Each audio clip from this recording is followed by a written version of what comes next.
तो शौक से बनाएं। JUI समेत दीगर जमातों से मुसलसल राबते हो रहे हैं। एक सूबे में नॉन स्टेक होल्डर्स ने जोर बाजू से लोगों को वोट डालने नहीं दिया। और अब आपको बताएं कि बानी PTI ने अली अमीन गंडापुर को वजीर आला KP के नामजद कर दिया है। मजीद जानते हैं डॉन न्यूज के नुमाइंदे अब्दुल्ला मोहम्मद से। जी अब्दुल्ला, अपडेट कीजिएगा। जी अब्दुल्ला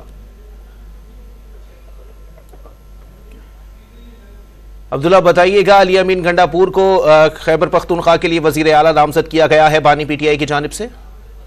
बिल्कुल, पहले जराए से ये खबरें आ रही थी, लेकिन अब ये खबर कंफर्म हो गई है और बानी PTI चेयरमैन ने अडियाला जेल में साफी से गैर रस्मी गुफ्तगू में ये मौका अपनाया कि अली अमीन गंडापुर जो जिसका ताल्लुक DA खान से है, उसको वज़ीर आला खैबर पख्तूनख्वा के लिए नामजद कर दिया गया है। बुनियादी तौर पर 3 नाम PTI ने उस पर ज़ेर गौर थे, जिस पर अली अमीन गंडापुर के नाम पर इत्तेफाक राय पैदा हो गया और अब बानी PTI चेयरमैन ने भी इसकी तस्दीक कर दी कि खैबर पख्तूनख्वा के लिए जो उनके उम्मीदवार होंगे वज़ारत आला के लिए वो अली अमीन गंडापुर होंगे। जबकि इसके साथ साथ जो हुकूमतें बन रही है खैबर पख्तूनख्वा, पंजाब और वफाक में, उसमें बानी PTI चेयरमैन ने वाज़ेह किया कि वो पीपल्स पार्टी और नून लीग के साथ नहीं बैठेंगे, न उसके साथ इत्तेहाद करेंगे, बल्कि ये ऑप्शन जो है ज़ेर गौर है कि जो MWM है उनके साथ पंजाब और वफाक में इत्तेहाद किया जाएगा ताकि